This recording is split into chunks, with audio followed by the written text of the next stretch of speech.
কৌতুক সর্বাঙ্গ সুন্দর ও মধুময়। প্রতিটি দর্শকের মনের মনি কোথাও যদি উঠুক আনন্দের শিহরণ। এই আশা কামনা ভরসা রেখে অস্তাদ দিনাধর কুমার আপনাদের আলোকিত মহান রঙ্গমঞ্চে তার দ্বিতীয় পালা মঞ্চস্থ করতে চলেছে।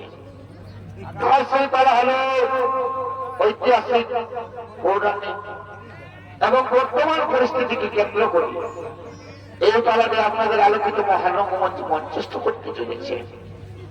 তাই সেই পালার নাম রেখেছে রক্তে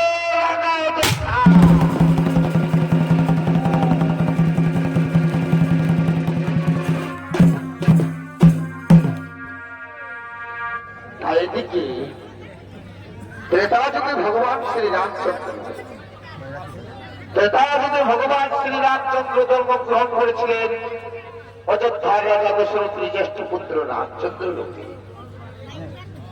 রামচন্দ্রের মহত্বে, ধৈর্য, বীরত্বে, সাহসিকতায় অযোধ্যাবাসী সকলেই বুঝতে পেরেছিলেন ইনি আর অন্য কেউ নন, ইনি গোলকপুরীর ভগবান শ্রী রামচন্দ্র। তাই রামচন্দ্র বহুদিন রাজত্ব করার পর তিনি যখন সরজ নদীর তীরে দেহত্যাগ করলেন, তখন অযোধ্যাবাসী একেবারে প্রাণ শূন্য হয়ে পড়লেন। তাই তাকে স্মরণ রাখার জন্য, তাকে ভক্তির আসনে পুজো করার জন্য বহু পরিশ্রম করে, বহু অর্থ ব্যয় করে এক মন্দির নির্মাণ করলেন এবং সেই মন্দিরের নামকরণ করলেন অযোধ্যার রাম মন্দির। এদিকে ভারতে অবস্থিত মুসলমান সমাজের মনে প্রচন্ড ইচ্ছা ধরে গেল। তারা ভাবতে লাগলো এইভাবে যদি হিন্দু ধর্মের গুণগান হয় তাহলে মুসলমান ধর্ম ছোট হয়ে যাবে, তার কোন অস্তিত্বই থাকবে না। তাই যেভাবে হোক এই ধর্মকে ছোট করতে হবে, ধ্বংস করতে হবে অযোধ্যার রাম মন্দির। এরপর 1526 সালে পানিপথের যুদ্ধে ইব্রাহিম লোদীকে পরাস্ত করে দিল্লির মসনদ দখল করলেন নবাব বাবর শাহ। নবাব বাবর শাহ জাতিতে মুসলমান হল, তার অন্তরে ছিল নতুন ভারত গড়ার স্বপ্ন। সেই স্বপ্নে ছিল না কোনো জাতি ভেদাভেদ, ছিল না কোনো উচ্চ নিচু ভেদাভেদ, ছিল সবার উপরে মানুষ সত্য। কিন্তু তার স্বপ্নকে ভেঙে খান খান করে দিল এই মুসলমান সমাজ এবং সেটাই করে দেখালো রাম জন্মভূমি অযোধ্যার মাটিতে।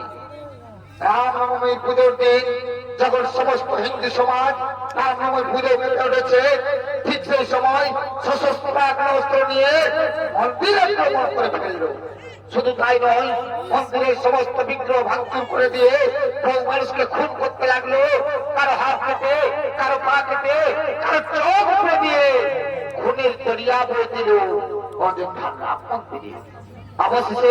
অবশেষে পূজা করতে আসা এক নারীর সম্মান নষ্ট করে তারা মুসলমান ধর্মের জয় জয়কার করে মন্দিরকে মসজিদ বলে ঘোষণা করলো। তারা এই সংবাদ পৌঁছল নবাব দরবারে। নবাব সব কথায় শোনার পর কিছুতেই মেনে নিতে পারলেন না এই মুসলিমদের জঘন্য আচরণ।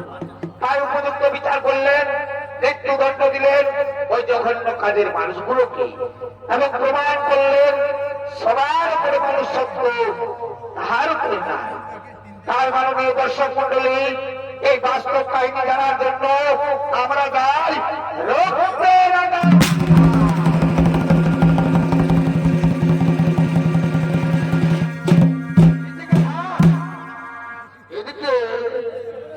এদিকে পানিপথে যুদ্ধে জয়লাভ করে দিল্লির মসনদ দখল করতে আসছেন নবাব বাবর শাহ ও তার ফৌজি বাহিনী।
নবাব রাজা আদেশ করে,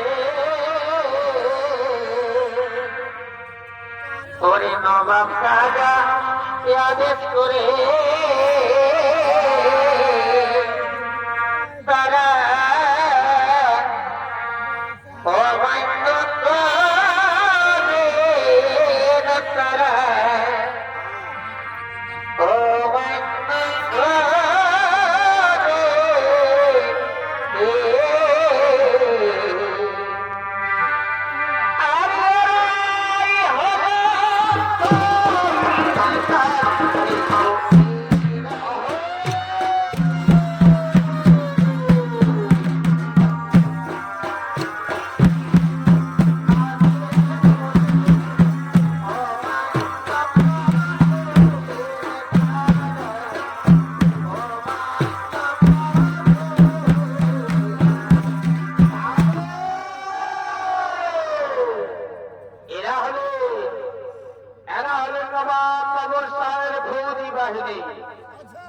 এরা হলেন জাতিতে মুসলিম সম্প্রদায় ভুক্ত মানুষ। আর এই ফৌজি বাহিনীর ভূমিকায় আপনাদের আলোকিত মান রঙ্গমঞ্চে ছৌ নৃত্য পরিবেশন করে দেখাবেন ওস্তাদ বিনাধর কুমারের একমাত্র ছেলে অস্তাদ যুধিষ্ঠির কুমার, যোগায় চন্দ্র মাছুয়ার, শ্যাম সুন্দর কুমার, বুলেট চন্দ্র মাহাতো ও সতীশ কুমার।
মসনদ সিংহাসনে বসার জন্য দিক থেকে আগমন করছেন নবাব বাবুল শাহ। লা লা লা লা। ও নবাব আসিছে। আচ্ছা ভাই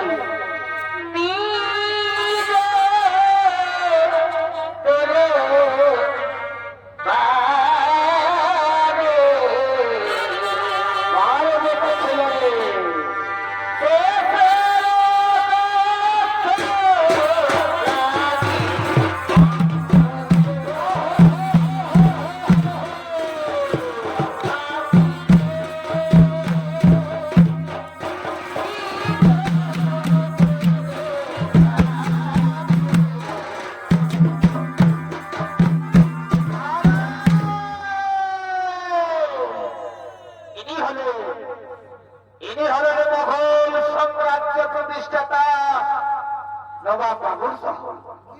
আর এই বাবুল শাহের ভূমিকায় আপনাদের আলোকিত মহারঙ্গমঞ্চে ছৌ নৃত্য পরিবেশন করে দেখাবেন আপনাদের সকলের অতি সুপরিচিত ওস্তাদ লক্ষ্মণলাল কুমার।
মসনদ বসার প্রতিবাদা দিচ্ছে নিজের বা কোনো অতীতে সুদের কান্তরে কোন অন্যায়ের সঙ্গে আপোষ করবে না।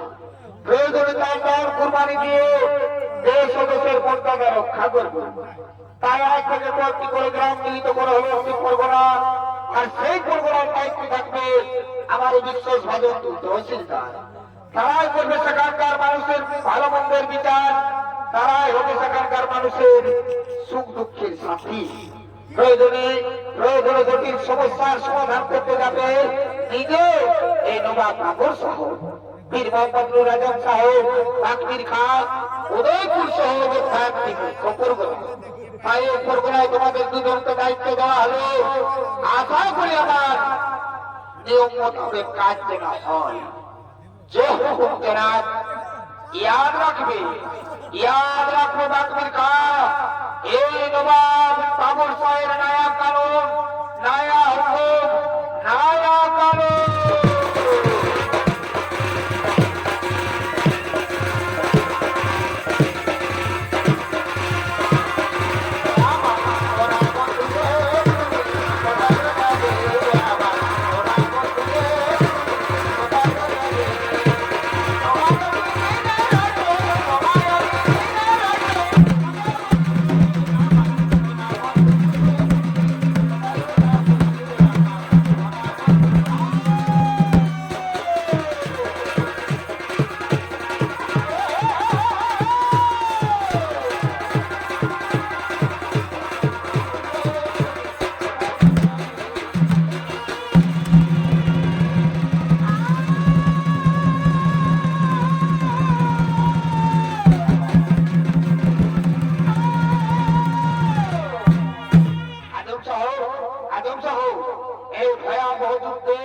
আমরা সবাই নিজের কবর করে করলাম জয়লাভ, আর বাবর হলো মুসলমানদের অধিকারী।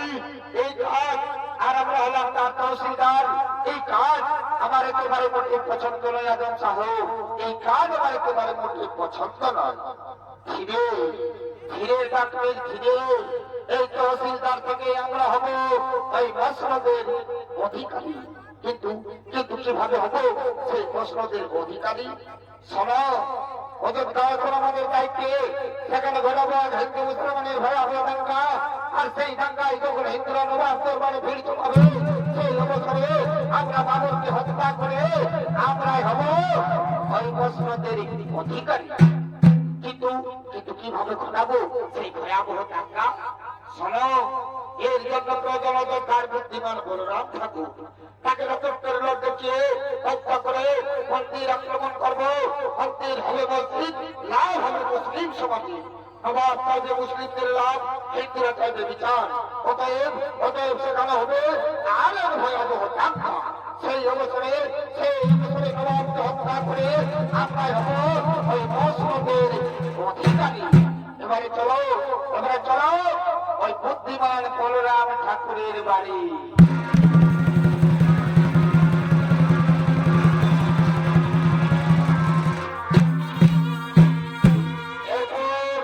এরপরে সরজু নদীর তীরে স্নান করার জন্য কাঁধে গাড়ু নৌকা নিয়ে ওদিক থেকে আসছেন বলরাম ঠাকুর।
আমাকে রাজবাড়ি পুজোয় যেতে হবে, আমাকে রাজবাড়ি পুজোয় যেতে হবে।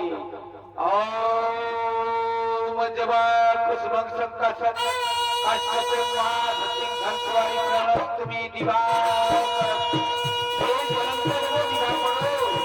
তুমি প্রতিবারই আমায় আলোকিত করে রেখেছে প্রভু। এই গরিব ব্রাহ্মণকে, এই গরিব ব্রাহ্মণকে খুবই কৃপা করবে দয়াময়। এই গরিব ব্রাহ্মণের মনস্কামনা কবে পূর্ণ হবে দয়াময়।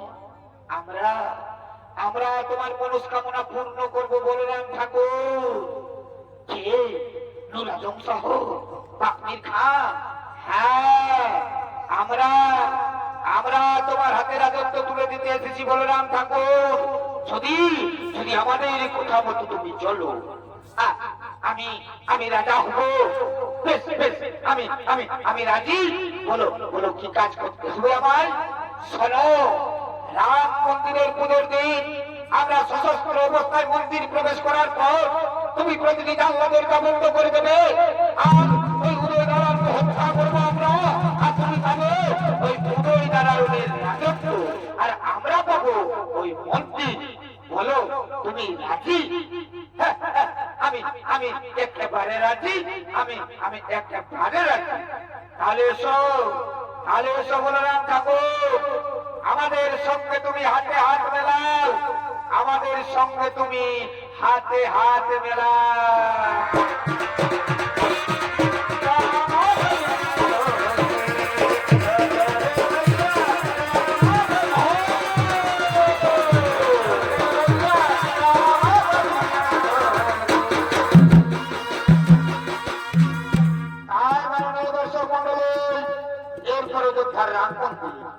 আজ ভগবান শ্রীরামচন্দ্রের জন্মদিন, তার রামনবমী পুজোয় মন্দির আরতি করার জন্য সন্ধ্যা প্রদীপ জ্বালিয়ে মন্দির আগমন করছেন গ্রামবাসী মহিলা।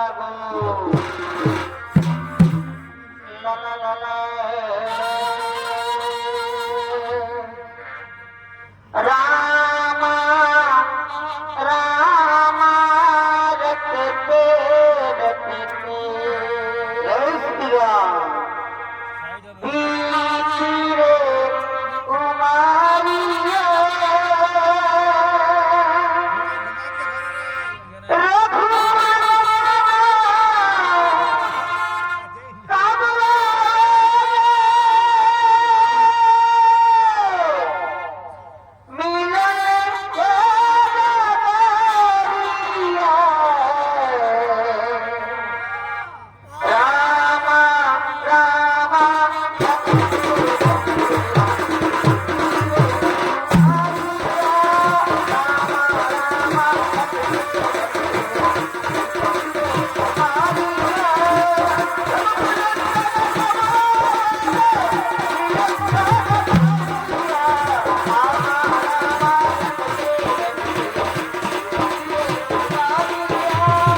গ্রামবাসী গো,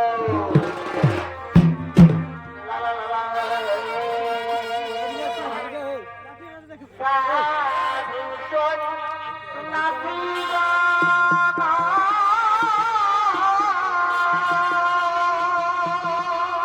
আচ্ছা ভাই ওরে রাম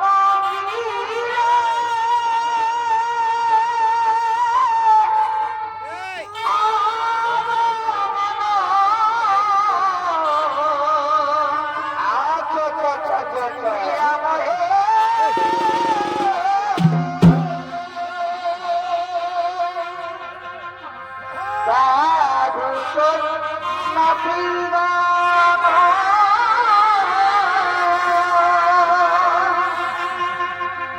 ওরে রাম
चरणों में बैठा के कर दिया प्रेम गली में आके गुजरिया। अच्छा भाई भूल गई रे घर की डगरिया। अच्छा अच्छा अच्छा अच्छा प्रेम गली में आके गुजरिया भूल गई रे घर की डगरिया। काना ले थोड़ा सा प्यार दे चरणों में बैठा के कर दिया। थोड़ा सा प्यार दे चरणों में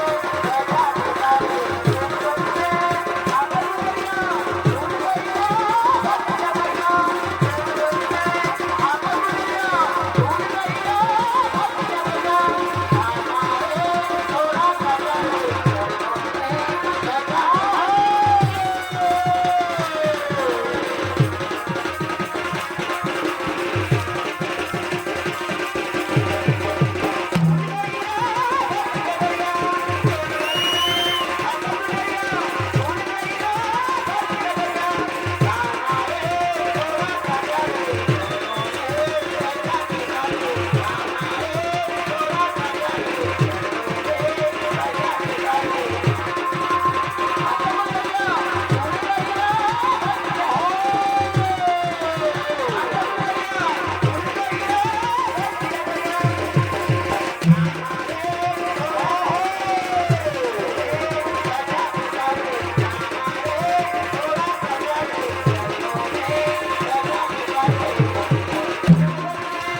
এটা কিসের আওয়াজ?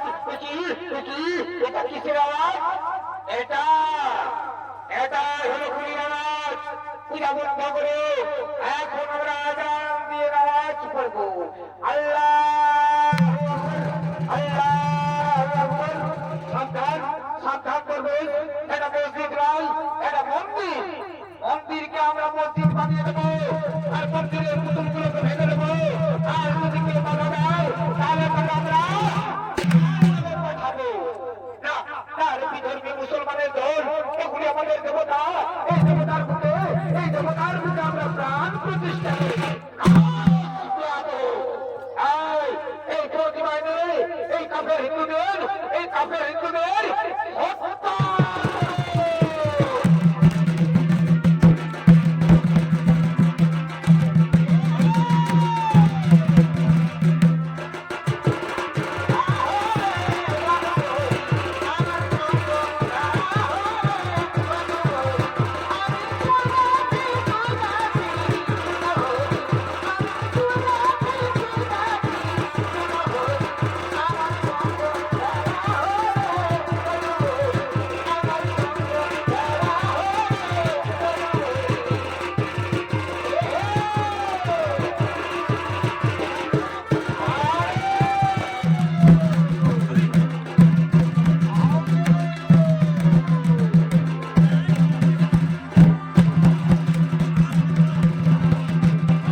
উপভোগ করে যাও।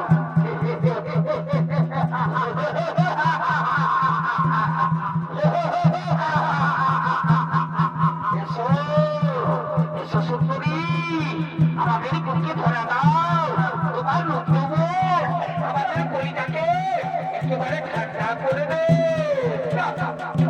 আমার মেরে না, আমার ছেড়ে দাও, আমায় মেরে দাও।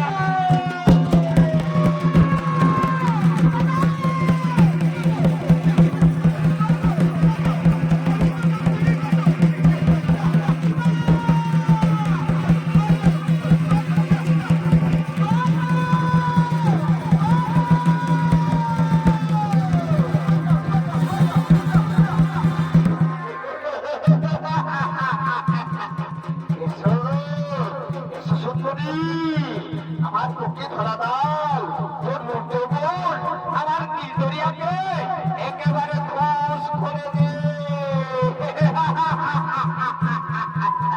দাঁড়াও দাঁড়াও ওরে মানুষগুলোকে জানিবার, শুনেছি তোর বাড়িতে সুন্দরী বোন আছে, যা তাকে নিয়ে ফুর্তি করবি না, ওরে বাবু যা পাবি।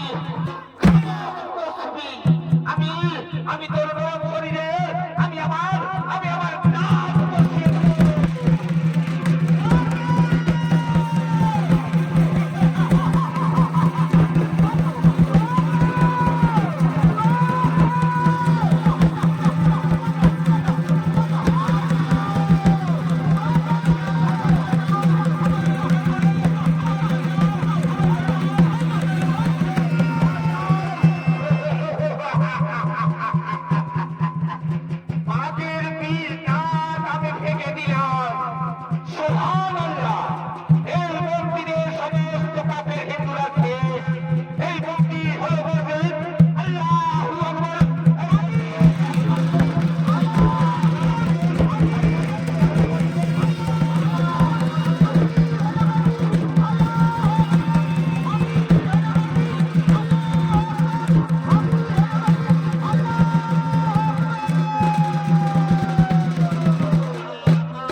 আমি আর কাউকে দেখাবো না, আমি দেবো আমি দেবো।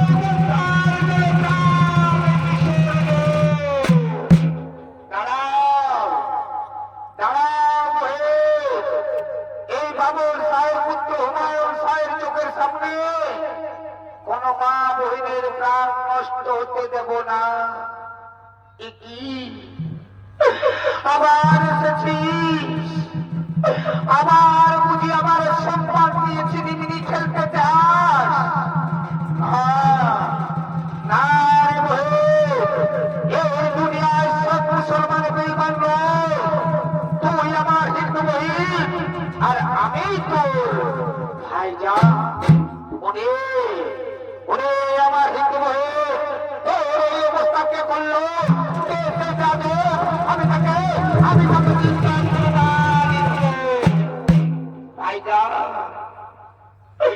শুধু আমার অবস্থা নয় ভাইজান, এই দেখুন মন্দিরের অবস্থা। মন্দিরের সমস্ত বিগ্রহ ভাঙচুর করে দিয়ে মানুষকে খুন করে, কারো হাত কেটে, কারো পা কেটে, কারো চোখ উপড়ে দিয়ে এই মন্দিরের করে দিয়েছে। ভাইজান, আপনাদের এই বিশ্বাসভাজন বাকমির খান আর পীর মোহাম্মদ নুরাজম সঙ্গে ছিল পুরোরাম ঠাকুর। খোদা তাআলা এই বেঈমান যাদবদের কেন পাঠাও এই দুনিয়ায়? আয় আয় আমার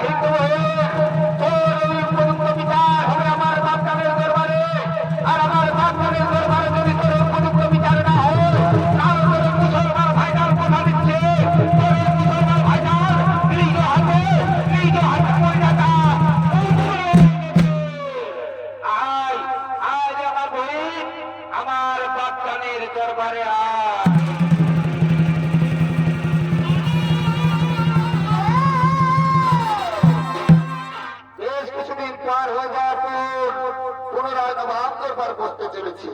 তাই সবাই আগমন করছেন নবাব বাবর শাহ ও তার ফৌজি বাহিনী।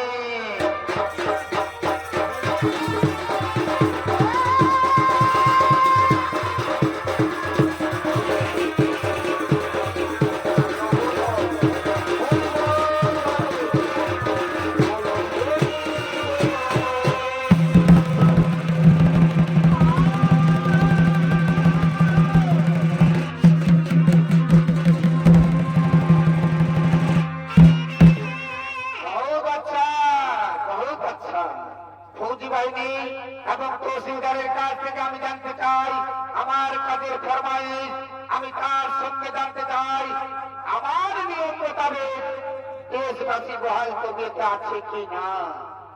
ইসলাম ধর্ম মহান ধর্ম, এই ধর্মীয় মানুষ কোনদিন ভুল কাজ করতে পারে না জনাব, কোনদিন ভুল কাজ করতে পারে না। বিচার করুন, বিচার করুন বাজার, বিচার করুন আমার হিন্দু বোনের, বিচার করুন তামাম মুসলমান ধর্মে। মুসলমান ধর্ম মহান ধর্ম না, না তো না, মুসলমান ধর্ম মহান ধর্ম নয়।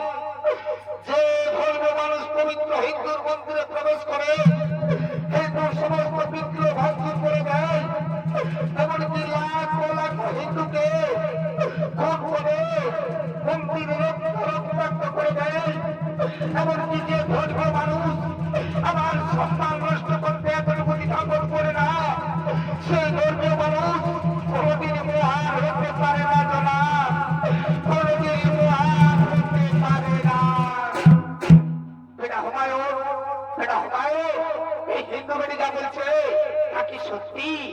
হ্যাঁ সত্যি বাচ্চান, আমি আবার আজ দিয়ে দেখেছি এই নৃশংস হত্যাকাণ্ড। কে কে এই বেমার যাবে, আমি তাকে চিন্তা করবার আপনাদেরই বিশ্বাস ভগল বাগ্মির খান আর পীর মোহাম্মদ নুর আজম সাহেব সঙ্গে ছিলেন বলে না বাগ্মির খান পীর মোহাম্মদ নুর আজম সাহেব এই হিন্দুরা বলছে তাকে সত্যি? হ্যাঁ সত্যি জনাব, কিন্তু এতে মুসলমান ধর্মের মুনাফা জনাব, মুনাফা নয়, মুনাফা নয়, এই তামাম মুসলমান ধর্মের বহুত বহুত লোকসান।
হাতিয়ার দিয়ে আদায় করো তোর সম্মান হানির বদলা।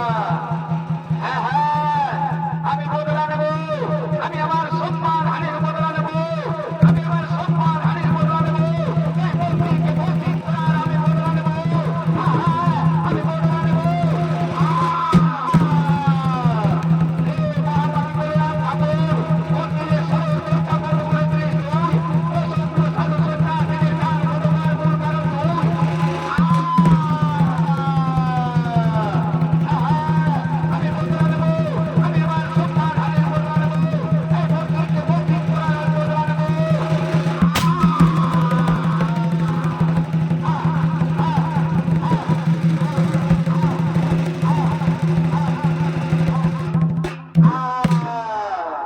এবারে চল, এবারে চল বেটি, আমি তোকে পৌঁছে দেবো তোর শ্বশুর বাড়ি। না না বাপজান, ওই মৃত্যু সমাজ আমাকে আর কিছুতেই গ্রহণ করবে না বাপজান। আমি যাব, আমি যাব মুসলমান বাপজান হয়ে। আমি জানি বাবা তাদের সাথে ফিরিয়ে দিলে এই মুসলমান বাপজানকে তারা ফিরিয়ে দেবে না। আমি তোকে পুনরায় প্রতিষ্ঠিত করবো ওই হিন্দু সমাজের বুকে। আর ওই নবাব বাবর সাহেব তাম দুনিয়ার মানুষকে বলতে চাই, সমস্ত দেশবাসীকে বলতে চাই, আমরা সবাই অপরাধ সৃষ্টি মানুষ, আমরা সবাই ভাইয়ের ভাই। ওই মন্দির মসজিদ নিয়ে দাঙ্গা নয়, ওই রাম মন্দিরের পাশে নির্মিত হবে এক মসজিদ। আর আমার নামানুসারে সেই মসজিদের নামকরণ হবে বাবরি মসজিদ। হিন্দু ভাইরা মন্দিরে করবে পূজা, আর মুসলমান ভাই বোনেরা মসজিদে করবে আজান। বহুদূর থেকে শোনাচ্ছে পূজা ও আজান। আর সে আওয়াজ শুনে এই নবাব বাবু সাহেব আর তিল উদয় করে প্যার ভাগবত দিয়ে এই রাম জন্মভূমি অযোধ্যার মাটিকে জানাবে হাজারো হাজারো সেলাম, হাজারো হাজারো সেলাম, হাজারো হাজারো সেলাম। रघुपति राघव राजा रामपति कृपा